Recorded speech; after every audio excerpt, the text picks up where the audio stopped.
Alright, so the Oblivion Remake came out, Wednesday, right? At this point, earlier last week, right? Like the middle of last week.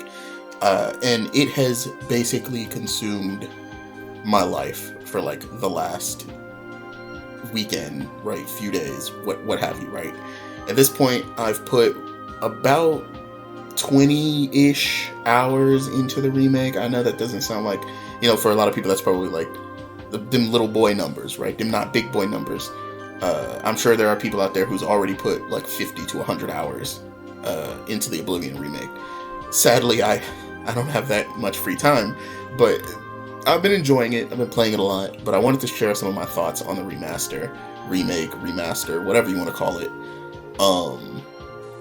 And just kind of like my experiences with the remake so far, the things that I really like about it, the things that I don't, the different changes that they've made, etc., right? You get the idea. One thing I really want to like stress right now is I'm playing the game on PS5, and I think that's important because I think a lot of people who talk about this game are playing it on PC, specifically on like Steam. Maybe you're playing it on Game Pass on PC, but like I feel like a big part of this game's player base is definitely on PC, specifically on Steam. So I'm bringing all of this to you from the perspective of a PlayStation 5 player. I'm playing on the original PlayStation 5. I'm not playing on the Pro, and I'm playing in performance mode because I want frames. And I don't really see that big of a difference between performance and quality mode, other than the fact that the frame rate is absolutely abysmal in quality mode. So that's why I'm playing on performance. All right, with all that out of the way, let's actually talk about the remake, shall we? I want to start with probably the first thing people notice about the remake, which is the graphics. The game does look visually beautiful, right? It's stunning in some areas. I especially think Oblivion, not the game, but like the locations, specifically the Oblivion gates that you find, and just going into the realm of Oblivion. Oblivion looks really cool. It looks way cooler than it did in the OG games. There's so much more detail. The lighting effects are really nice. The atmosphere is great, right? The monsters look great. It's good, right? On a visual level, I don't think anyone would argue that the game looks bad. You might have some like preferences, like I do, but for the most part, the game is visually stunning, right? It's visually gorgeous. I would say it's stunning and gorgeous on the same level as like the Demon Souls remake being stunning and gorgeous, right? But there are some like little things that I want to talk about that just kind of, I have some opinions on. The character models. How do I put this? I guess the best way I would word this is just like, for me, the character models are hit or miss. Some models look really good, right? Or I say models, but you know what I mean, right? The designs, the updated visuals of the characters, right? Some of them look really good, and I actually prefer the redesigns, and some of them are a bit questionable, in my opinion. I'm like, I don't know. I'm not the biggest fan of this art direction for these characters. I think it's important to keep in mind that, like, I have not played with OG Oblivion graphics in a very long time. Whenever I go back to play Oblivion, like the original Oblivion, I'm usually playing with a bunch of graphical mods, specifically the Oblivion character overhaul mod. I believe that's what it's called. It's something like that, right? Where it updates all the characters to have like actual polygons in their face, right? Everyone looks beautified, I guess, right? Everyone looks more attractive. There's more detail in the faces, right? Etc. In fact, when this remake was announced, well, not announced, right? Because they shadow dropped it. When the hype or like rumors of this remake were first getting around, I figured that this was going to be the direction that they'd go, right? Is basically take the design philosophy behind the Oblivion character overhaul mod and just apply that to the rest of the game, right? Like, just do that in an official capacity, right? It doesn't really seem like they did that. They selectively did that, right? I guess I would say, like, my main complaint with the updated visuals or redesigns of characters is some characters are ugly and hideous, while some characters are visually appealing and beautiful. And it's really weird. It feels like there was maybe a clash between, like, the art team, where some people wanted to keep the designs as close to the originals as possible and just, like, update the polygons and update the detail, while some wanted to update the actual appearance of the characters to give them a more appealing look. I would have preferred just going through and making everyone look appealing, but I mean, it's not my game, so who am I to judge, right? I guess some standouts would be, like, the Emperor.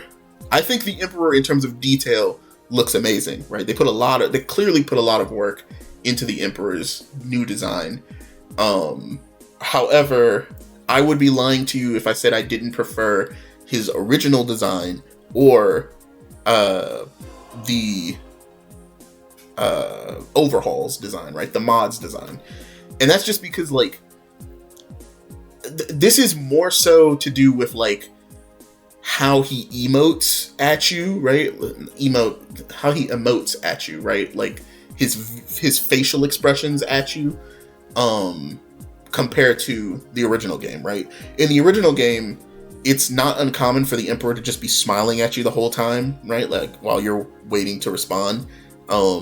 He's got these big eyes, and he's got this goofy smile on his face. For the most part, he's clearly, like, happy to see you. Whether that's an intentional design choice or not, I don't know. I always found it really charming, especially considering how much the Emperor trusts you in this early part of the game. And I feel like a part of that is kind of missing from the remake, because his design and the way they like redid the facial animations, he no longer really conveys that, right? He's very stoic, which maybe matches his voice a little bit more. There's very few moments where he, like, smiles or has a happy look on his face, which, I mean, makes sense because he kind of knows that he's gonna fucking die pretty soon, so you kind of don't really expect him to be super thrilled about that. But I don't know. Again, I just kind of prefer the vibe of the original, right? Where there's that bit of, like, goofy Oblivion charm that he's just like, oh, hey, it's you! You're the one from my dreams, right? Like, I don't know. While we're on the topic of the Emperor and, like, the first sections of the game, I also want to just talk about, like, Boris real quick. His design has also changed a little in the remake. By that, they gave him, like, a beard, like a proper beard. And I want to focus this a bit on kind of like an issue that I see throughout the entirety of the game, right? Like, this isn't just limited to Boris, this is on, like, other NPCs too. Boris does not emote the same way that he did in the original game, right? Like, and again, I think this is something that's, like, present throughout the game. You'll find, if you've played the original a lot, you'll notice that, like, certain interactions or certain delivery, like certain lines, trigger a facial expression for the character in the original, and a part of that is kind of just gone in this remake. Again, Boris is a whole lot more expressive in the original game, in terms of his face, than he is here. Now, again, maybe that's more consistent, right, with his character. Maybe they decided it looks better to just have him be a little more stoic, a little sadder, and keep his face kind of, static for the most part. I don't know, but it's just one of those things where whether or not you think it's good or bad, right, it's hard to say. But it's just a change that I noticed that, made me kind of go, that's different from the original, right? I don't know how I feel about that. Generally speaking, I think I prefer a lot of the original design, right? Like the original facial animations, the original emote, right, that the characters would do, eyes getting big. Now that does still happen, right? The character's eyes getting big and like them looking surprised.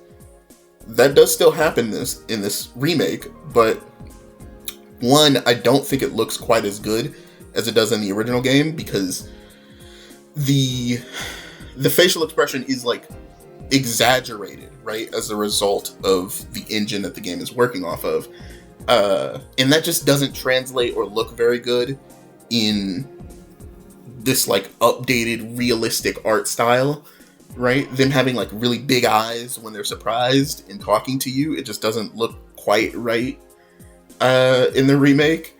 But at the same time, again, some people might say it has its charms, so it is what it is, right? Overall, I would say the graphics are hit or miss, right? You definitely get used to them, though. At first, when I first started playing, for maybe like my first 3 or 4 hours, I was not the biggest fan of the changes to the character designs, right? Or like the redesigns for the characters and stuff like that. But after a while, I pretty much just got used to the different to the changes. And I was basically like, it's fine, right? It looks good. It's consistent with the art style that they went with, right? I don't have too much to complain about. It looks good, whatever, right? In a way, you even start to like appreciate the charm that comes with this particular new art style that they decided to go with, and its kind of quirks with the facial expressions and whatnot. Let's talk about the open world, right? Like the overworld of the game in general. In terms of the visuals, I think the game looks good, right? It looks gorgeous. It is definitely, the word I would probably use is realistic, right? Now, this is Oblivion we're talking about. We're talking about a game that's like designed to be, like, from an aesthetic standpoint, it invokes this like dream-like fantasy vibe in a lot of its locations. And I feel like an element of that is definitely lost in the remake. There are a lot of areas in the Imperial City, or like around the Imperial City, and just as you're exploring Cyrodiil in general, where the game looks dirty, I guess is the word I would describe. Like muddy, dirty, realistic, right? It's very realistic looking. And I think that kind of ruins the vibe for me for Cyrodiil. I want the game to look like a fantasy world, right? I want the area around the Imperial City to be beautiful and stunning and unrealistically full of flowers and life and vegetation and all that, right? I don't want it to look realistic where there's like patches of mud, right? Because there's a river next to it or a lake next to it. I think a really good example of this would maybe be the sewers that you travel through in the tutorial area, right? When you finish your interactions with the Emperor and Boris and head into the sewers with the rats and goblins, in the original game, you knew it was a sewer, but like it was like, oh, it's a fantasy sewer, right? Like it's tinted blue. You know, there's some rats and goblins down here. You know, it's definitely not like the cleanest place in the world, but you're not like grossed out being down here, right? You're just like, it kind of just goes over your head, right? That this is a sewer. In the remake, it's clear, oh, this is a fucking sewer, right? Like there's shit, piss, dirt, grime, what have you, all manners of unspeakable filth, right, is down here, and it's conveyed really well that this is a sewer. Now, whether or not you think that's a good thing, I think depends on, like I said before, what vibe do you want from this game? And I think going with that kind of gritty, disgusting, realistic, right, vibe kind of takes me out of the experience, right? It's definitely a different vision of Cyrodiil than what I originally experienced all the way back on the 360, and even, you know, recently when I play the game with all the visual and graphical enhancements, right? Like there's a section where you get the this is also in like the dungeon area, right? The starting dungeon, or the tutorial dungeon, right? And it's just after you fight the zombie and the 4 rats, and there's the section where you can pick up the warhammer, and there's a bunch of there's like cheese and lettuce, and I think there's like a tomato or something like that in the center of this room with like columns nearby. There's a steel helmet, not steel, iron helmet in this area too, and there's like 2 rats in this section, right? That section in the original game is like, oh, there's a broken crate with some fruit and vegetables and stuff that these rats are eating on, right? It's cute, it's kind of charming, it's clearly like a dirty area, but it's fantasy dirty, right? It's cute and charming. In the remake, right, in this remaster, it's like, ew, right? Like, why would I eat the fruit or vegetables in this like location, right? Like there's rotten food everywhere, there's slime and gunk and mush right on the floor, there's maggots crawling around, right? Like it's unnecessarily realistic and disgusting, and again, I think that kind of takes you out of that high fantasy, right, kind of vibe that the original game has. Now again, I'm sure there are people who really like the more realistic aesthetic, so I'm not going to take that away from you. I don't necessarily think it's a bad thing. I want to reiterate that. It's different, right? And I want to make that clear. Like, don't go into this thinking the art style is just original Oblivion's art style with added detail. It is not that. If you want that, go play like the Bevulex mod list or Heartland Redux on Wabbajack, right? With you gotta do that on PC, but you know, basically play the original game with modded textures and stuff like that. That will maintain that original vibe and theme and what have you, right? This is going for kind of a different aesthetic, which again is not good or bad. It's different. This is just like a performance thing, right? The last thing we're gonna say on the visuals, and then we're gonna move on to, you know, the other elements of the game. But on PlayStation in particular, I have not really seen this or paid much attention to it on. I don't own an Xbox, and my PC isn't really strong enough to run this game comfortably, so I haven't really done a lot of testing and playing the game on PC. But as far as PlayStation, one of the visual issues that I've seen with this game is that isn't related to like just a standard bug that we'll talk about a little later. It's stuff like you leave out of a cell, not cell as in like prison cell as in an area, right? You leave out of a building, or you leave out of a city and you're in the open world, or you enter into a city from the open world, and the textures will load in like layers, right? So you'll get like the low poly version of the texture load in, and then the medium poly version, and then the high definition version, right? The HD version will load in after that. And this takes maybe less than a second. It's like half a second that this takes before everything loads in properly. But it's one of those things that's like, ugh, right? That doesn't look good. How did that make it pass playtesting? You know, like that doesn't. I don't know. Like, I've never seen that problem in any like modern game that I play. To be fair, I don't play very many modern games that release, so like that kind of threw me off the first time I noticed it. And it's not something that happens rarely, right? Like, this happens pretty much every transition. You will see that loading in of textures in like that weird layered system, and it just looks bad. It really does. The lighting also loads in kind of weird, right? Like the game will load in with what I can imagine is maybe the original game's lighting, and then Unreal's lighting, like the engine's lighting, will layer on top of that, and you'll see it like go from where you're standing and spread all the way out into the horizon, and then the game will update, right? Like the visuals will look how it's supposed to look, but that first second and a half, right? Half a second, second and a half of when you enter or leave a building, or enter a legal location and the world loads like that, it looks pretty bad, right? It's not great. Hopefully they'll fix that in a patch. I don't know. I don't know if that's something you could fix in a patch. It's not like a game-breaking issue or anything like that, but it's definitely noticeable, and kind of takes away from the experience a little bit.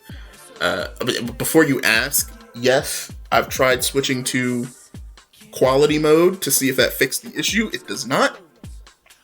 No, it still does that weird loading thing, and again, not a big fan of it. So, I don't know. If I'm being completely honest with you, I would rather you extend the load screen by like a second, half a second, to load all of that shit in before the load screen finishes, so that it's just a clean image when I load into the game. I'd prefer that over loading into the game and getting to see that, because it looks ugly. Okay, that's enough about graphics.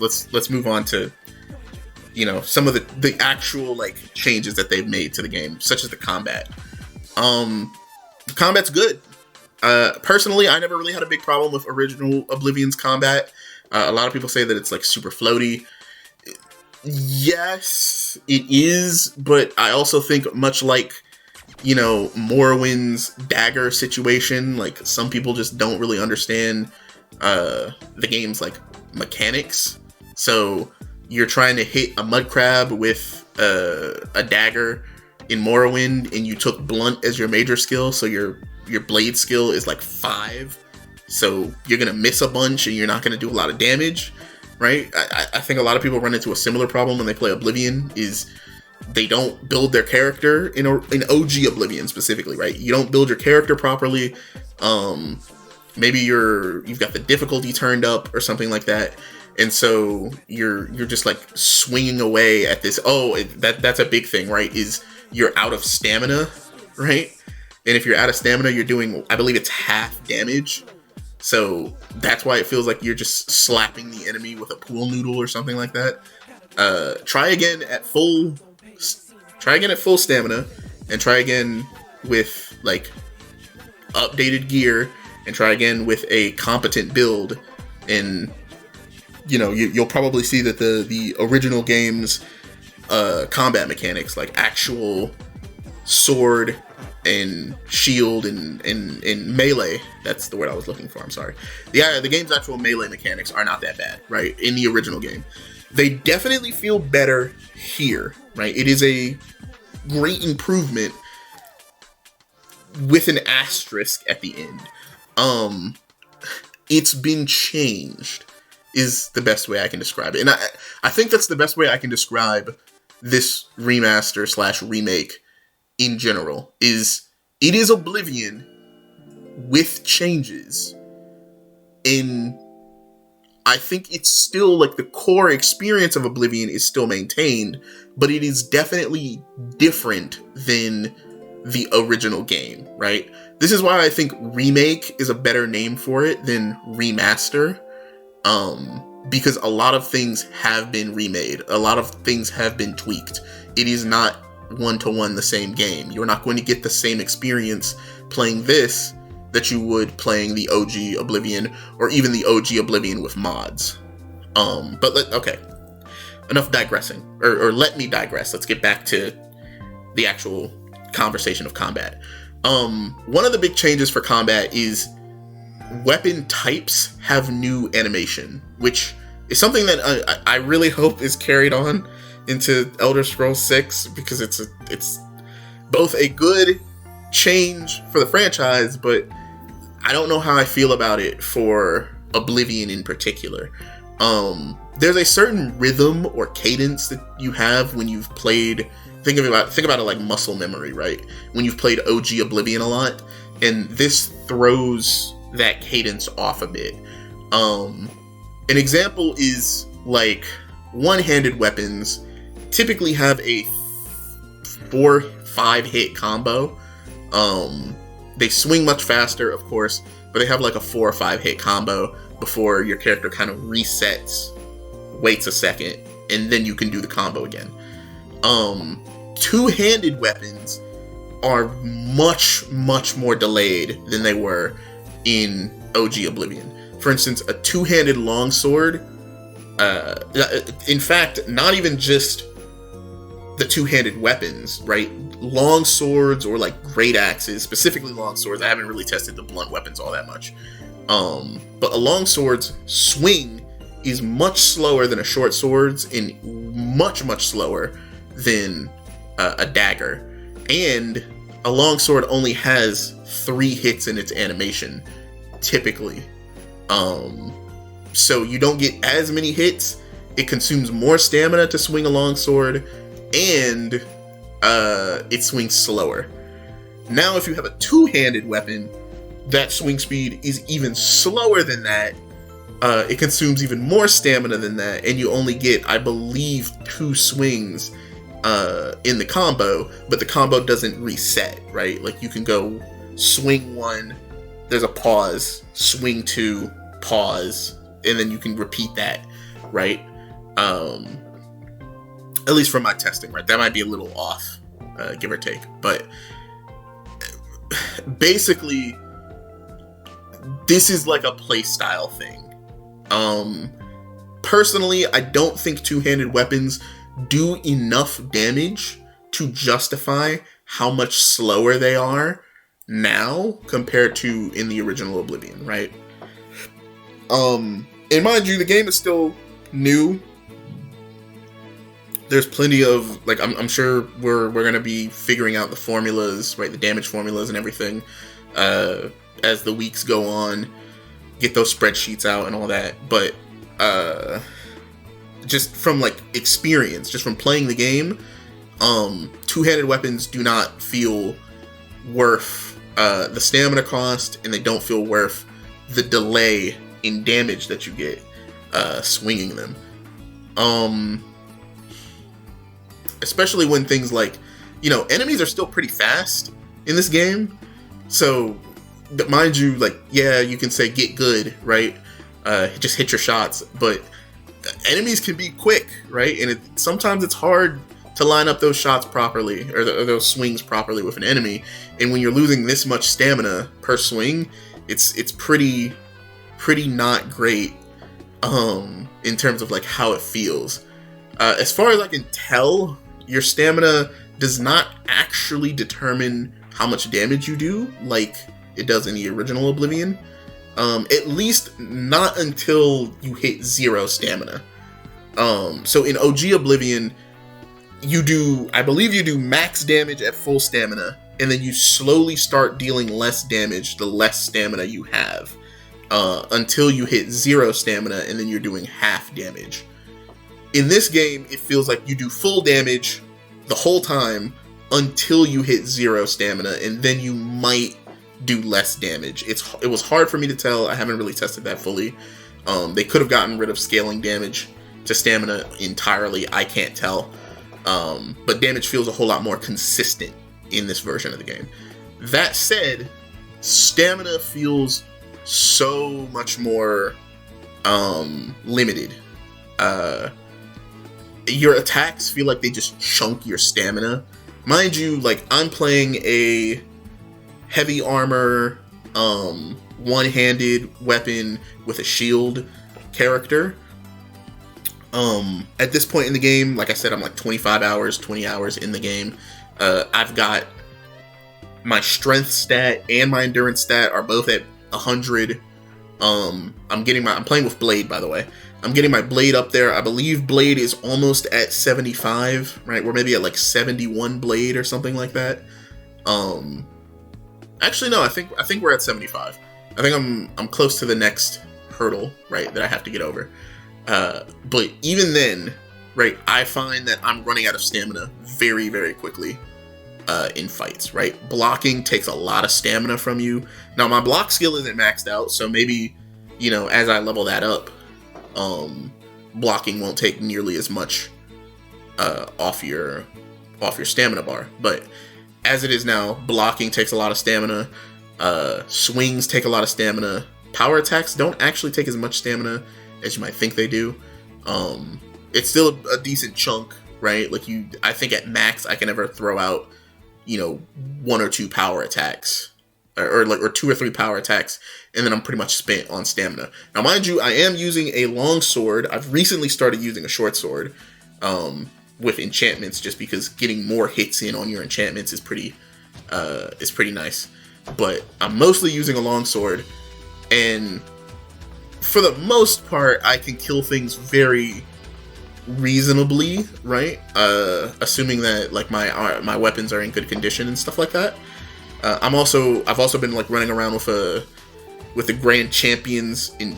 Actually, no, it's his weapon, but I enchanted it with like a sigil stone where it does like 25 health damage per swing, and that has just kind of been, carrying me through a lot of the more like challenging sections of the game, right? Like, this is a game that very much wants you to enchant your weapons, even with the buffs that the game has given you, with like your power attacks causing weakness to normal weapon.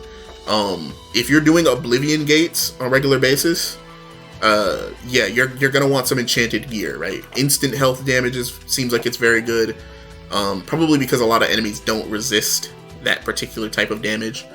But of course, you could do the you could do the weakness stacking stuff, right?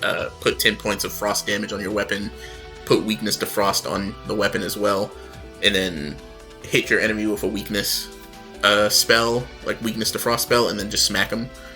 And like that'll do you pretty good, right?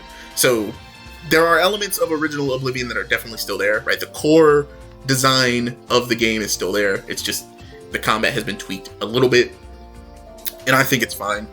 It's been a lot of fun. Like I said, I've been playing the game for 20 hours, something like that, and I've been basically having a blast, right? Combat has been very, very fun, even though it's different. It's been very fun. Oh, that's another thing. Is like enemies, when you hit them, right? Like if you ever play with the precision mod for Skyrim, where enemies like have hit reaction, like they'll sway a little bit when you hit them with a mace or something like that. That's in this game, and it makes like the visual feedback for hitting things feels so nice. Oblivion's ragdolls have always been pretty good in my opinion, right? If you kill someone with the swing of a hammer, right, they're gonna crumple in on themselves like a fucking lawn chair. It feels great. And that's even in OG Oblivion. In this game, same thing, right? You hit someone and you kill them, and you like hit them with a sideways power attack, they're gonna go flying, right, in the direction that you hit them with, especially if you're using like a two-handed weapon or something like that. Speaking of the ragdolls, though, a weird, I'm not sure if this is intentional or if this is like a bug or something like that, but remember before I said I have I have a instant damage enchantment on my sword, right? And if an enemy dies by that sword enchantment, they like pop up or bounce up in the air for a second, which is like, it's funny, but it's also like, I don't think they're supposed to do that. But I'm also like, yeah, it's goofy, it's funny, it's Oblivion, whatever. It's a Bethesda game, I don't really care that much. It's nothing to take me out of the experience, right? It's just a little goofy, if anything.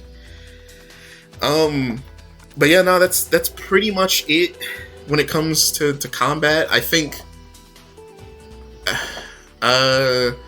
we'll have to see a little bit more, right? As far as I'm aware, I've kind of overcome the power gap that you tend to face in original Oblivion, which is somewhere between like level 9 and level 13. I don't think I mentioned that. I am currently level 19 in Oblivion right now. I've basically beaten the arena quest line. I'm starting on the Fighters Guild quest. I'm like in the first few missions of the Fighters Guild quest line, and I've done like the first few quests in the main quest, but not a lot. I've just kind of been dicking around, honestly, doing Oblivion gates here and there, right? Just kind of exploring the world a little bit. I haven't even done that many dungeons, right? And I'm already level 9, or level 19. So you level pretty fast in this game. But, we'll talk about that more when we actually get to leveling. But yeah, so I do remember that when you play original Oblivion, if you don't min-max your character a bit, if you're not conscious of your build, I'm not saying you need to like completely min-max, but like you need to be aware of your build. You actually need to make a competent build to some degree. Otherwise, you're really gonna have some issues when you get to like level 9, level 13. A moment in difficulty that I kind of want to bring up while we're talking about combat is just the Hero of Kavach mission, right? Where you're going to save Kavach and retake it from the Daedra. By this point in the game, I was fighting Scamps and Flame Atronox, right? And Clamfears, I believe.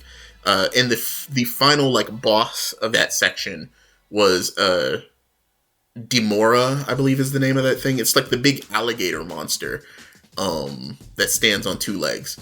That section, outside of like some areas of like the final rooms of Oblivion Gates, when I don't have any enchantment charge on my weapons, that section was probably the most challenging section I've done up until this point. And I want to say I was maybe level 14.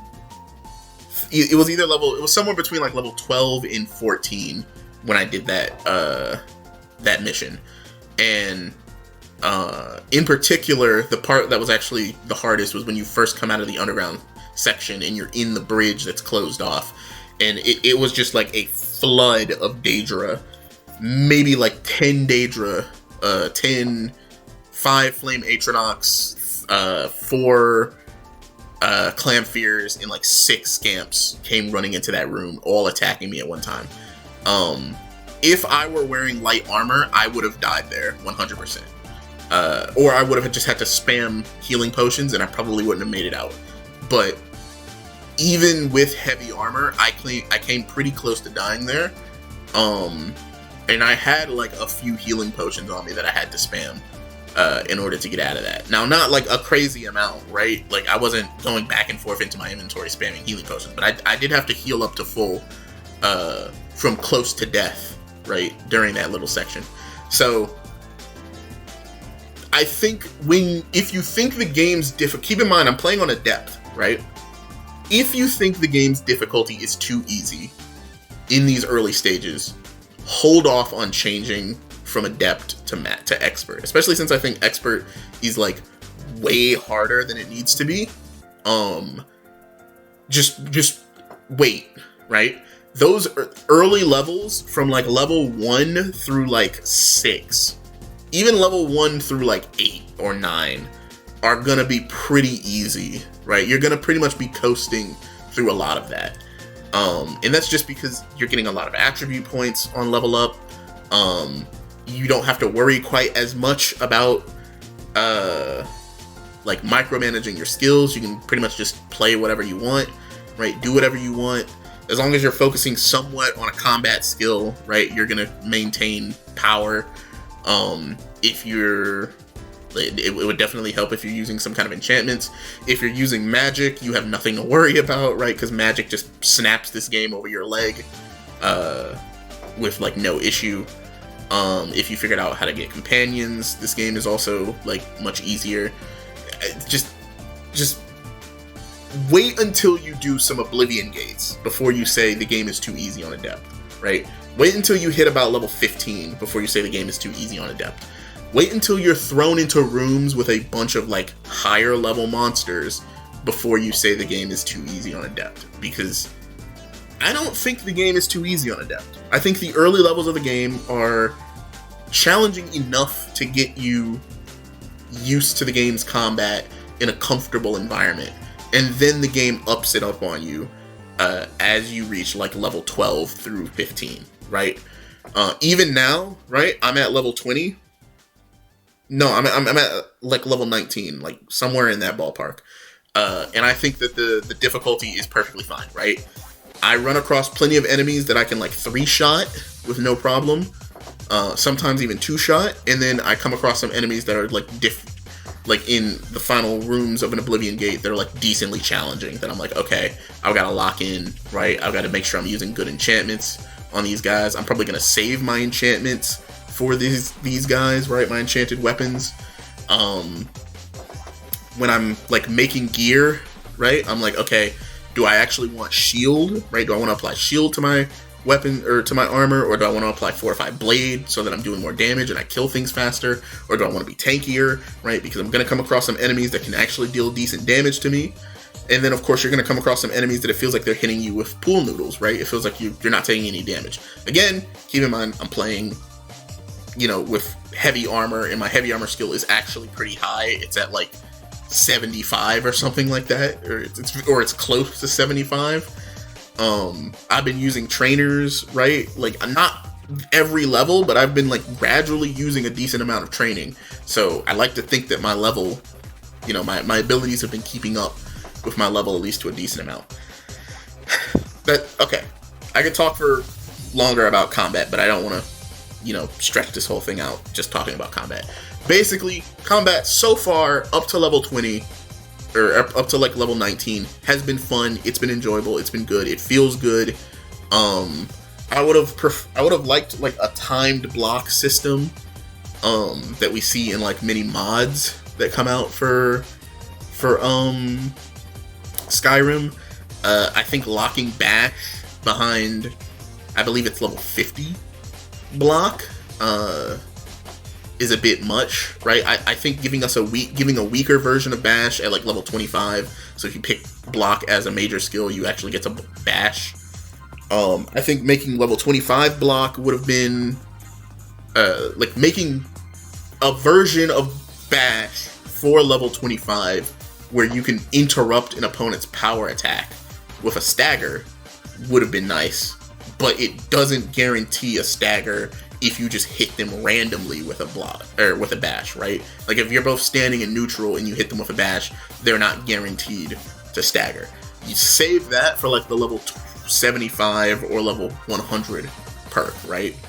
But give me the option to like bash and engage with my opponent a little bit more with the shield earlier in the game, and I think that would be a very good change. But that's enough about combat. Right, let's talk about leveling really quick. I touched on this a little bit earlier, but I really want to dive into it just a little bit further, just because it's so... Oh my god. Put the Patrick Bateman meme, right? Oh my god. It is so good to be able to play this game without micromanaging your skills. Oh, like your major and minor skills. Oh my god.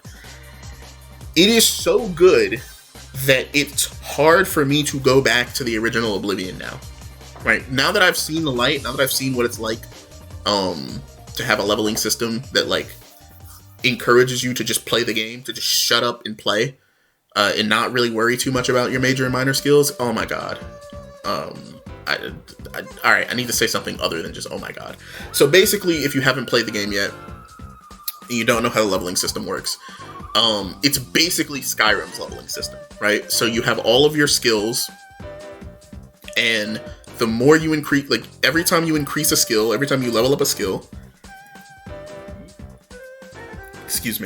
every time you level up a skill, it contributes to your progression towards a level up, right? I would prefer if this was like an actual number, right? Or if it was in like blocks or something, but it's in this like... There's not enough information, right? It's just a bar. So it's kind of hard to see the exact value you're getting from an individual skill increase, but it's fine. Anyway, when you level up a skill or skills enough, you will then gain a character level.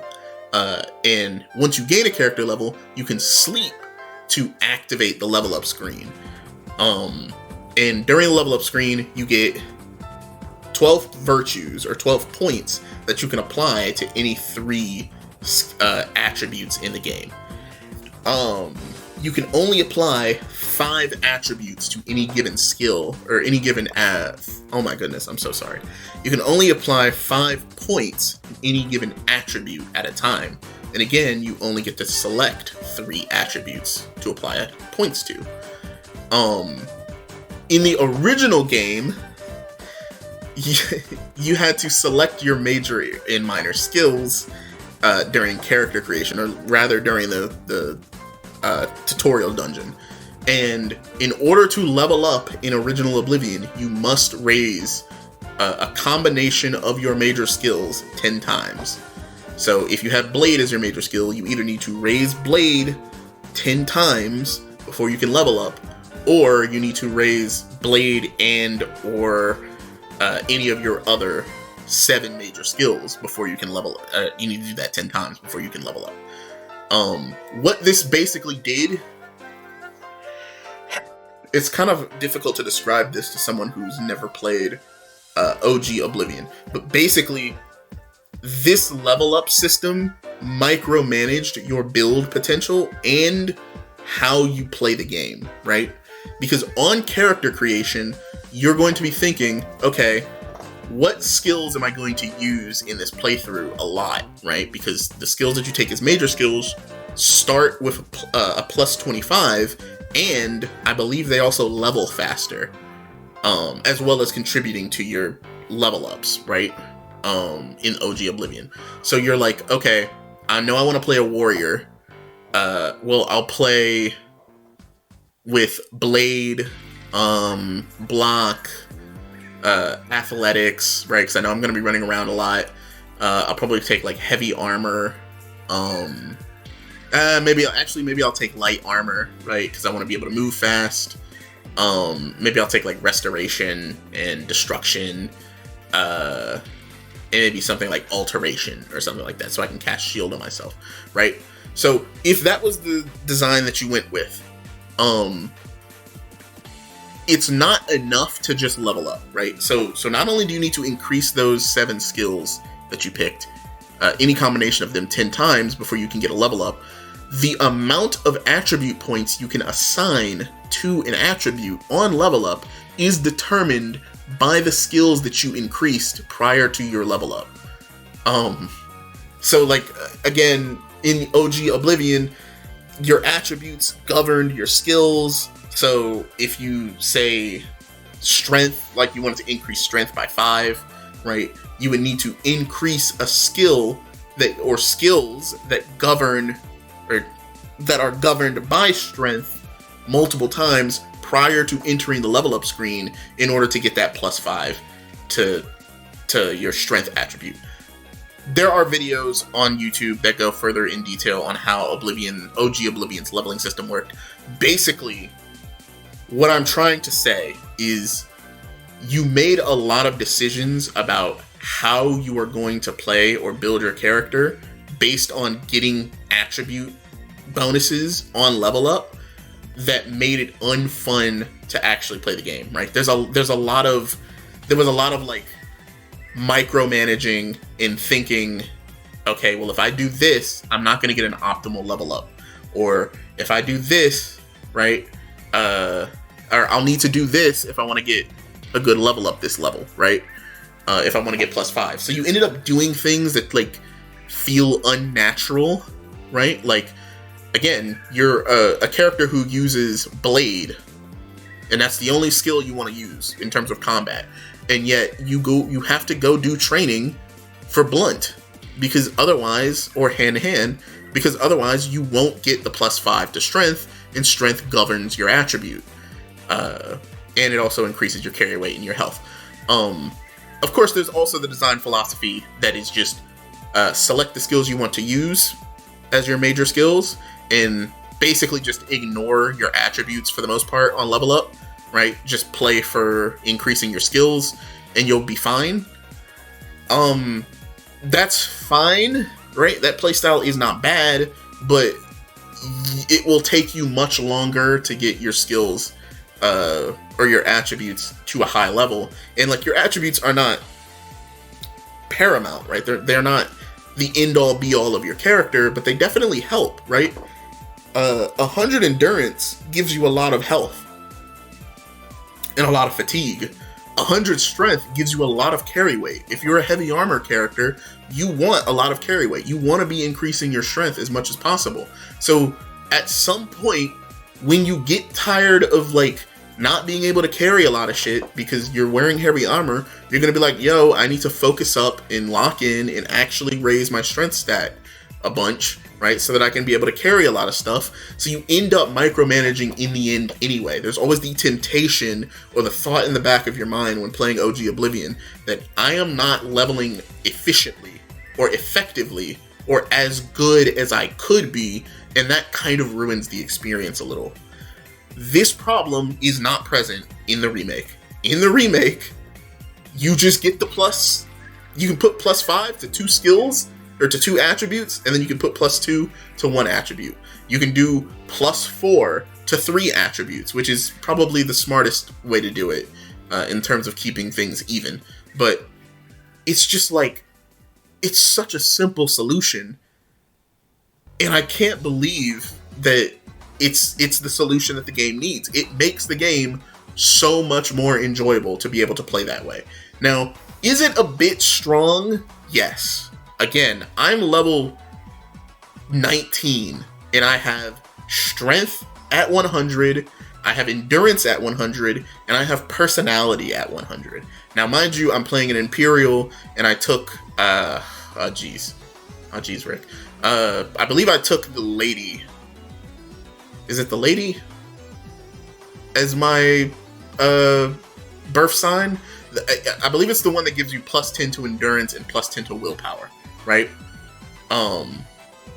So keep in mind, again, I leveled personality to 100 just because I'm playing an Imperial and I kind of want that bravado of the hero of Kavach, right? Being able to walk around and talk to people and get that, like live up the fantasy of being an Imperial who's good at trading and good at, talking with people.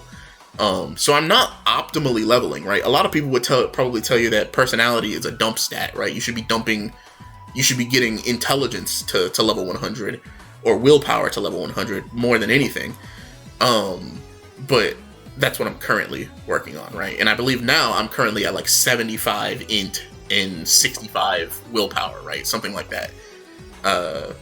So it's like I'm pretty close to getting the stats that I want maxed out, and it did not take a long time at all, right? Again, level 20, I already have 3 stats at 100. That's kind of insane. So I do think leveling could be tuned just a bit. You can nerf it just a little bit.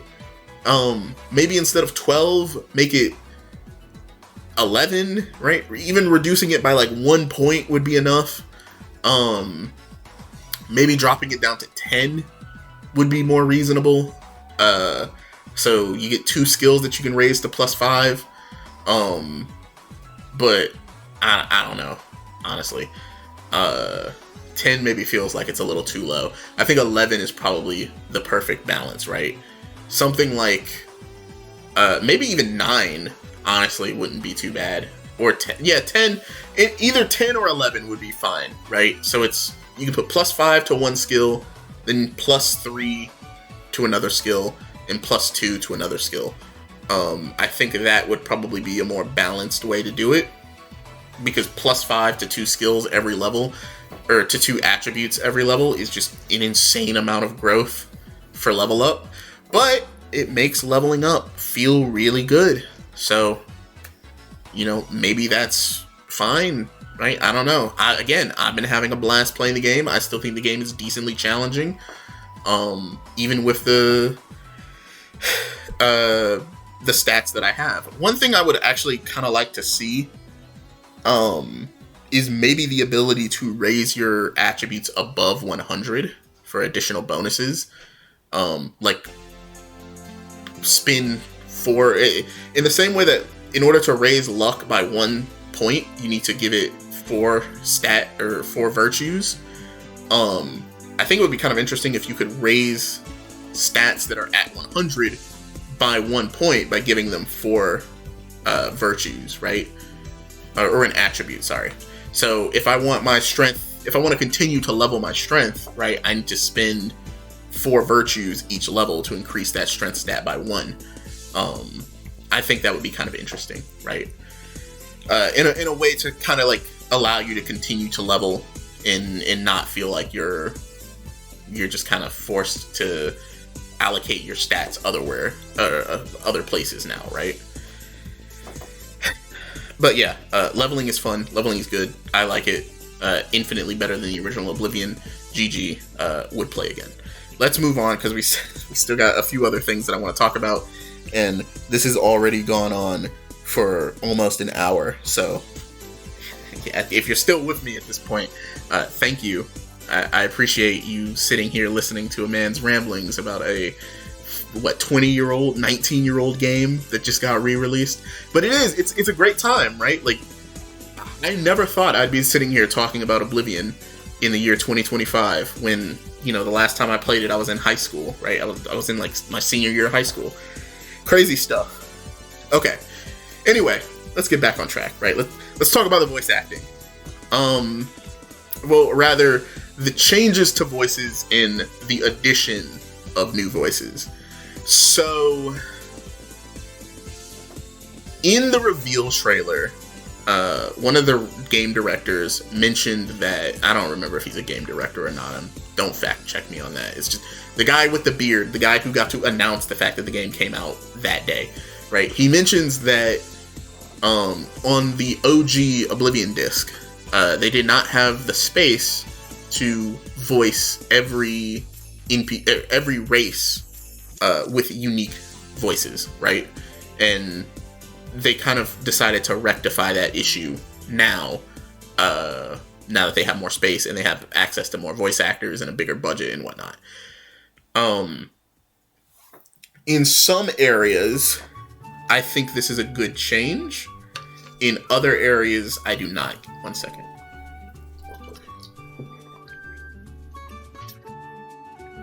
Sorry, again, talking for like an hour. I need to take a sip of water. So, to be clear, I think the addition of new voices is fine. I'd maybe make an argument for like some of the things like beggars, right? Having new voices for the different beggars is fine, because they just kind of have generic voices. I think giving new voices to like bandits, right, is also fine, because again, they just have generic voices and generic lines. But quest-specific NPCs, especially like really memorable quests, I don't think should have had their voice lines changed. An example of this would be like the rat quest for the Fighters Guild. If you know, you know, right? Like the one where you go into the lady's house and you're assuming that you need to... I really don't want to spoil that quest if you haven't played it. Please go play that quest. It's very good. But there's a line... Or like, that lady's voice is different than it was. She's a dark elf. It's different than it was in the original Oblivion. And you could maybe debate with me on which performance is better, but I think the original voice is more memorable and a bit more emotive, right? She has a bit more soul behind how she's saying what she's saying. And it hammers home kind of the charm of the quest, let's say that, right? And I think you kind of lose that in the remake, which again, like, the new voice actress does a great job, but it's like one of those things where it's like, that shouldn't be, you shouldn't have changed that, right? You should have, I get that you want to give each race a unique voice, to keep the like, all the characters from sounding the same, but I think you could have made some exceptions, and this is one of those exceptions that I would have preferred, right? Like, just keep this voice actress the same, because it's such a memorable quest line, right? That I don't think you should change it. Other than that, like, just some like minor thoughts on some of the additional voice acting. I don't actually know if the original "stop right there, criminal scum," right? Like, I don't know if that line is actually still that voice actor, right? When we hear it in the reveal trailer, it's done by a different voice actor. So I don't know if it's just because the different guards have different voices, right? Based on the race that they are. So maybe that line is still in the game, you just have to get a particular race of guard to say it to you.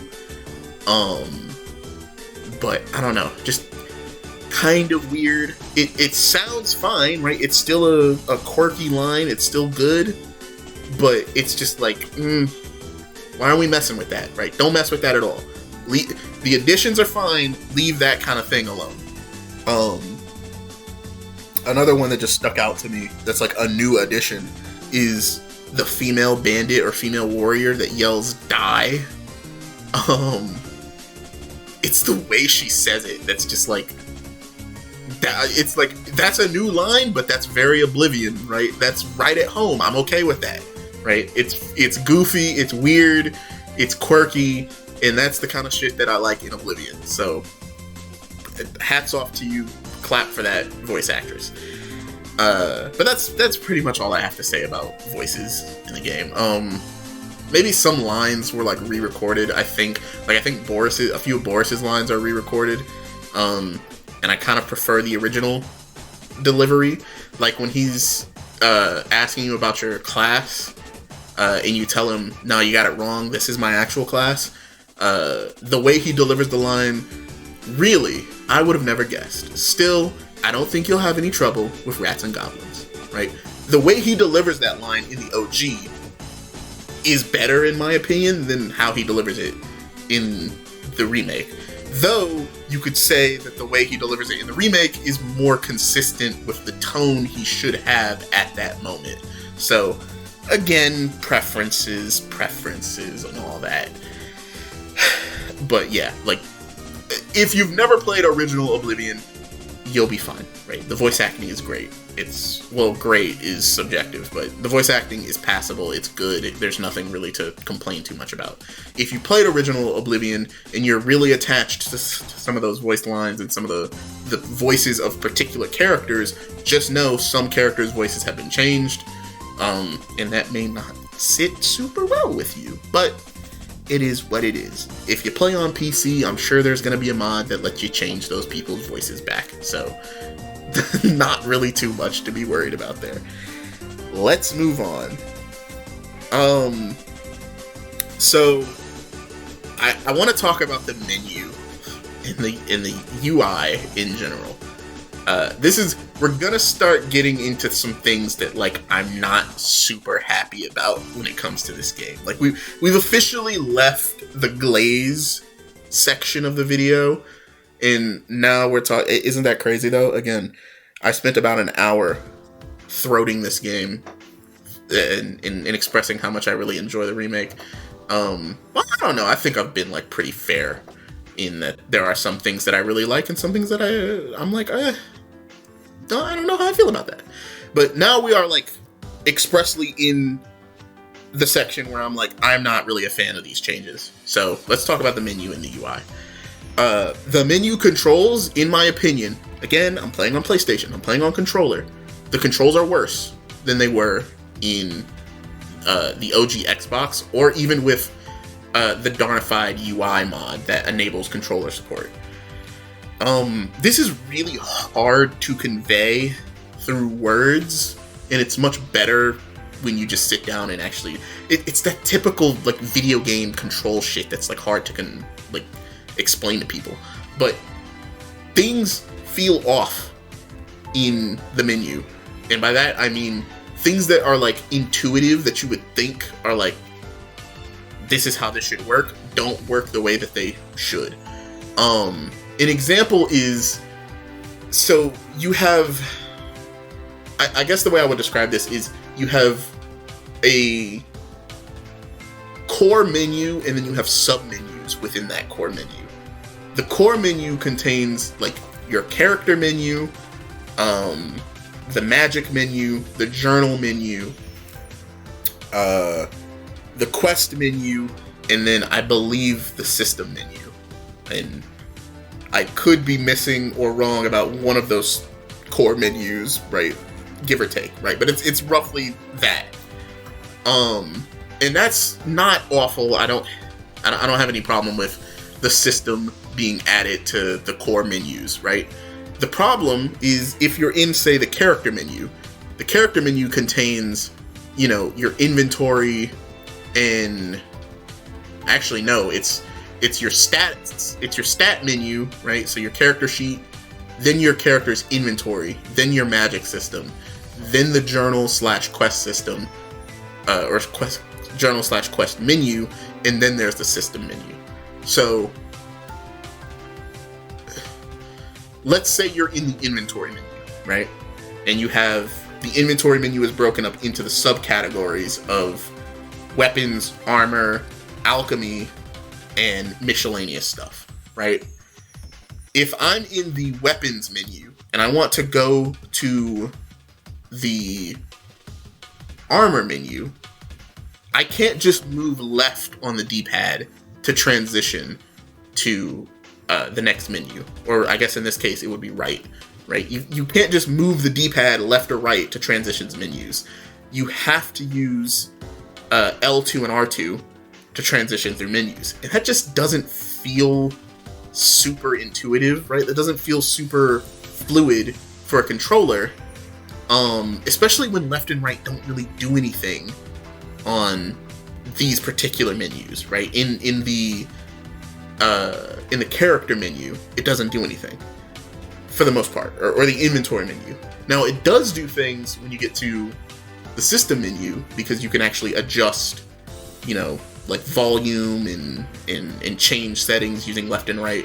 But in the actual inventory menu, I should be able to navigate those subcategories using left and right, because in any individual submenu, you're only really going up and down, right, to scroll through your items. Whew. That's long-winded explanation for a menu.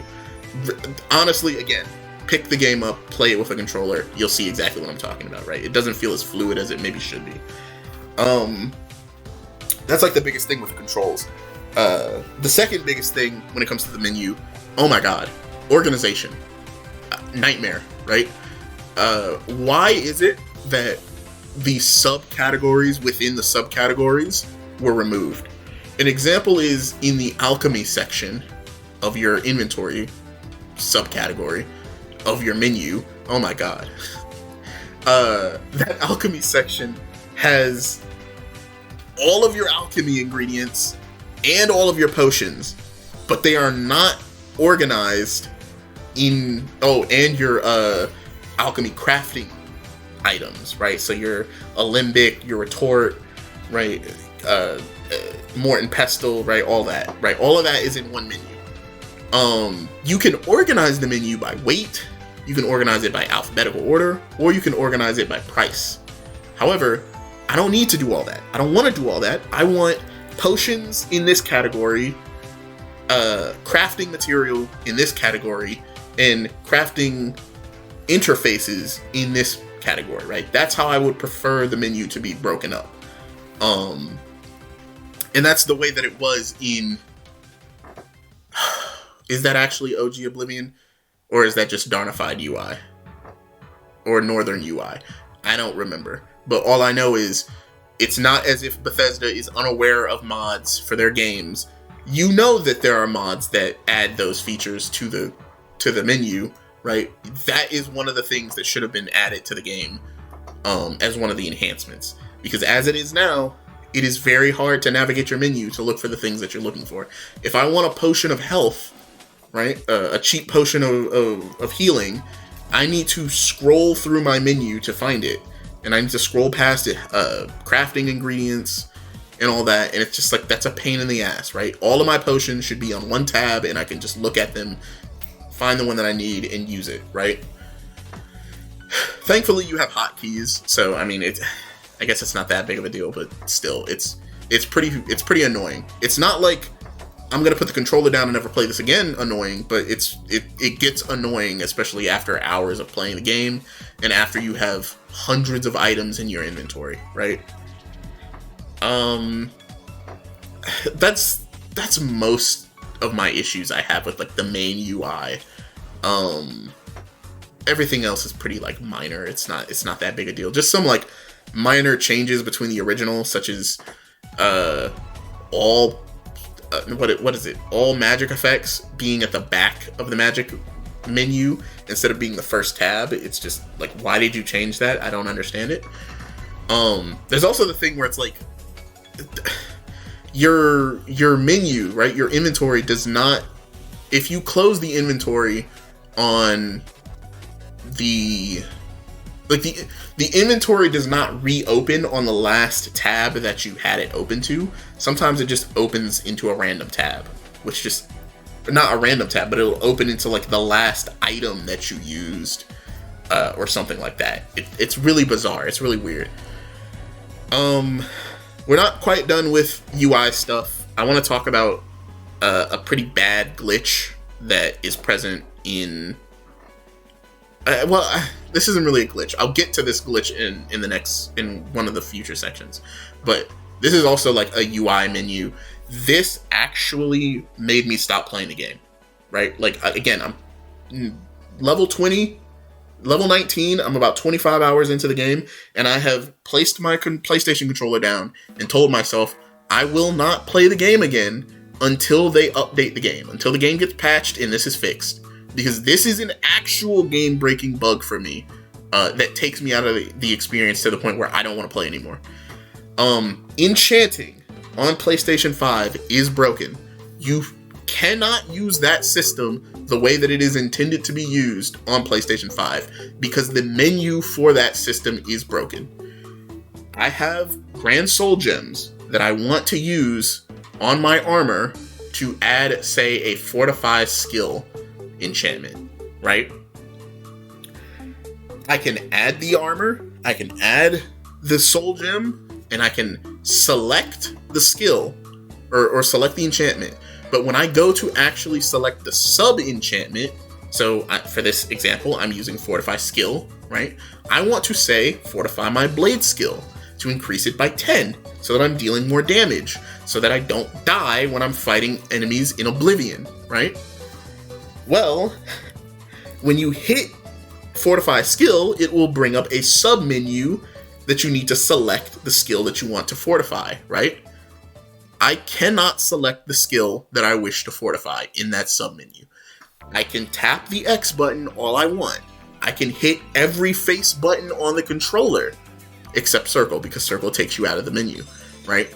I can hit every button on the fucking controller. It will not select a skill. I cannot confirm the skill that I want to use. I cannot use that enchantment. Period. That is a problem. And it isn't as if I don't have the spell. I clearly have the spell, otherwise it wouldn't show up in the enchantment menu. So, I don't know what that problem is. I don't know what's causing that issue, but I told myself, you know, I'm good, I'm done. If they're, like, I need them to fix that before I play the game anymore, right? Because that is an unacceptable level of, like, oversight. I cannot use one of the core systems of the game properly because the menu does not work for it. While we're also talking about the menu for enchantments and spell creation, sometimes the menu just gets stuck. The controls for the menu just get stuck, right? Like, your cursor disappears, you can't select any items, you can't select anything, right? It is as if the game has, the cursor for the menu has vanished, and you can't select anything. And you have to smack every button on your controller multiple times before the cursor comes back or reappears, and sometimes it doesn't come back and reappear, and you have to close the menu out and reopen it. Again, unacceptable, right? Not an acceptable way to ship a game. This shows a serious lack of care, of quality testing for this version of the game. I get it. This is the PlayStation version. I get it, right? You're an Xbox. The game is an IP owned by Xbox, but this is no excuse, right? The game needs to have the same level of care and attention placed on it on all versions of the game, period. I paid my $50 or $60 or $70 right? Actually, I think it's just 60, right? It's 60 for the Ultimate Edition. I paid my money just like the person on Xbox and just like the person on Steam. The fact that Xbox and Steam have received an update for this game to fix some of its bugs, in PlayStation at the time of writing this, at the time of recording this, PlayStation has not received an update is unacceptable. And no news on when an update is scheduled to come out for PlayStation to fix its mini bugs, unacceptable. And that's why I've put the game down for a while, right? Until an update comes out to fix the issues, I'm not going to play anymore. Because that takes me out of the experience. And just in general, it's really frustrating and annoying. Okay. Sorry, you thought I was done? No, we're not done yet. Let's talk about some more visual glitches. One of the visual glitches that I've seen on PlayStation, and this is not like an isolated thing. I've seen this at least a few times, right? Quite a few times. This mostly only occurs indoors, right? Specifically, I encountered this in like the Fighters Guild, in Anvil. Was that where I was? I believe I was in Anvil. It's the Rat Quest Fighters Guild. But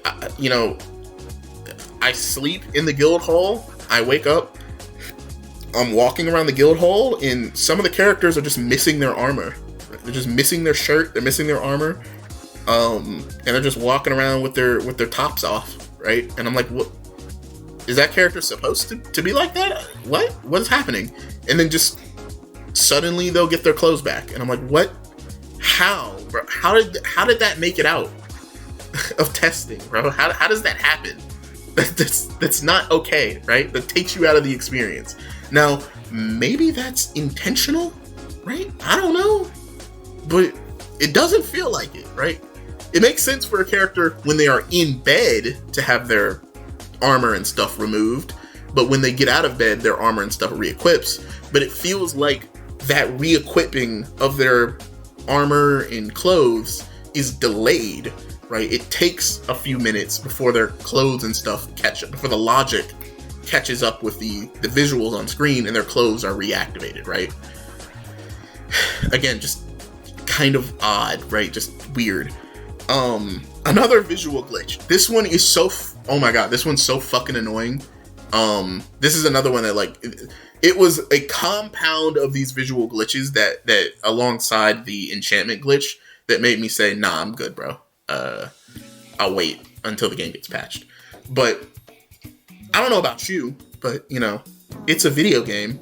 I like to see shit.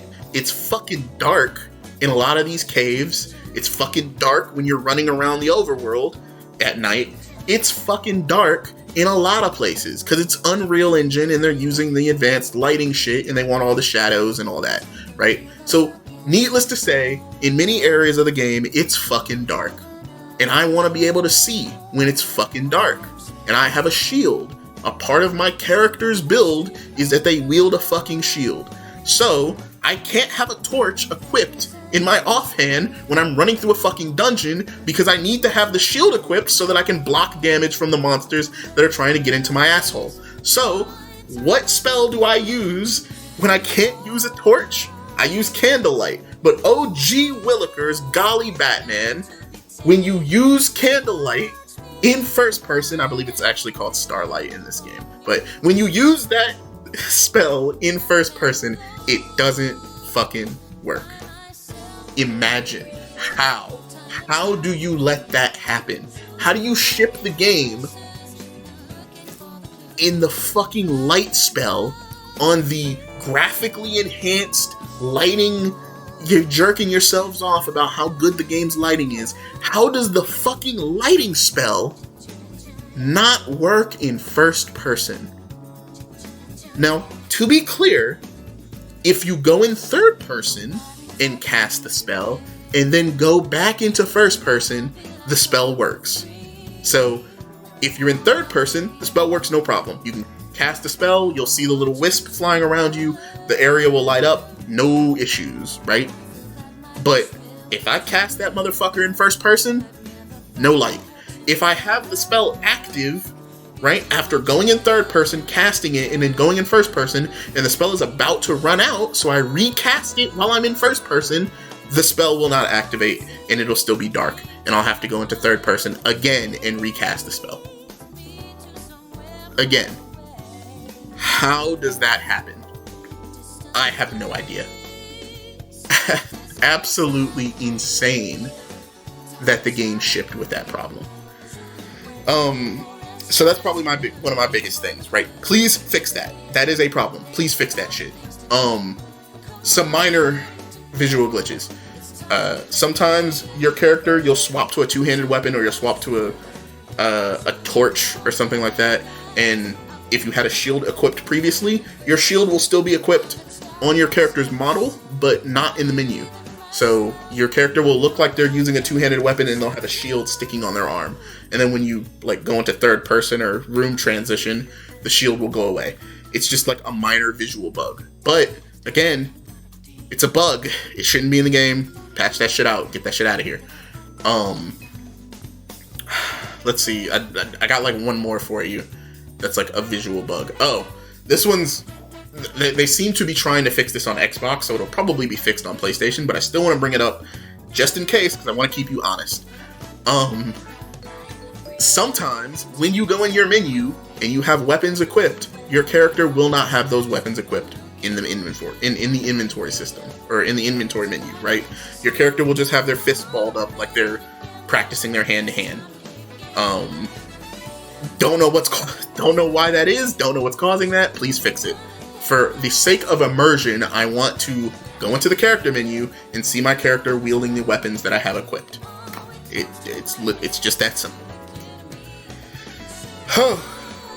Okay, we're in the home stretch, right? I know I've been talking for almost an hour and a half now, and again, just checking in. If you've stuck with me this far, I really appreciate it. Thank you. You're a real trooper, right? I'm proud to have you here. The last thing I want to talk about, I kind of want to end on like a hopeful or positive note, is things that I want, or things that I feel should have been fixed in the game on release, or things that I just feel should have been like added or changed. Given the fact that this is like they fixed a bunch of other stuff, so this kind of feels like it's something that like should have been added to the game alongside the other fixes that they had. Which leads me to believe that like this game, even though I'm happy the game came out, I'm happy the game got shadow dropped. It's clear that the game could have used maybe another like 3 or 4 months of development prior to being dropped. But it is what it is, right? So the first thing that I think should have been fixed, or updated, right? That's the better way to look at this. Things that should have been updated alongside everything else. Walking NPCs for quests. Again, on the rat quest that you do for the Fighters Guild, there's a section where you have to follow someone to a particular location and do something. They walk there. This is unacceptable.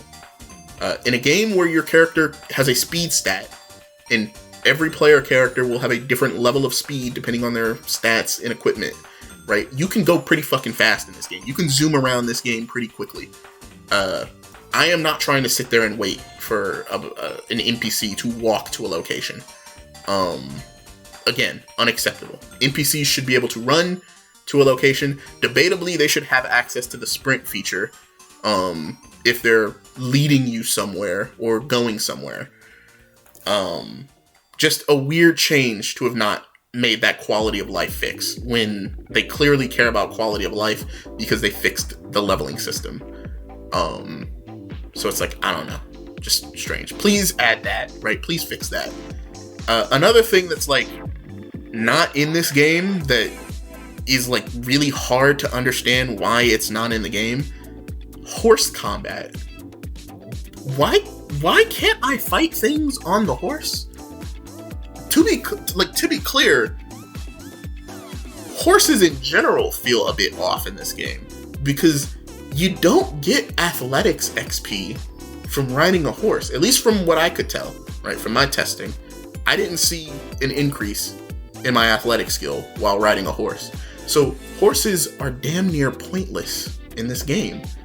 They are marginally faster than your character's sprint speed, and if you have any amount of points in your speed stat, right, above like 50, or honestly above 60 or something like that, and you have a decent athletic skill, right, you're going to be faster than your horse, and you can actually defend yourself, right? So it's a weird choice, because horses have armor too, right? So it's like, why can't you fight while on horseback? It's so weird. It's such a weird choice not to change that, or not to add horse combat to the game. Or again, add athletics to riding a horse, right? That's an easy fix. Even if I can't fight on the horse, if riding the horse gives me athletics training and it's faster, speeds up athletics training over just running around the overworld, I'm more than willing to ride a horse everywhere, or just ride a horse in general.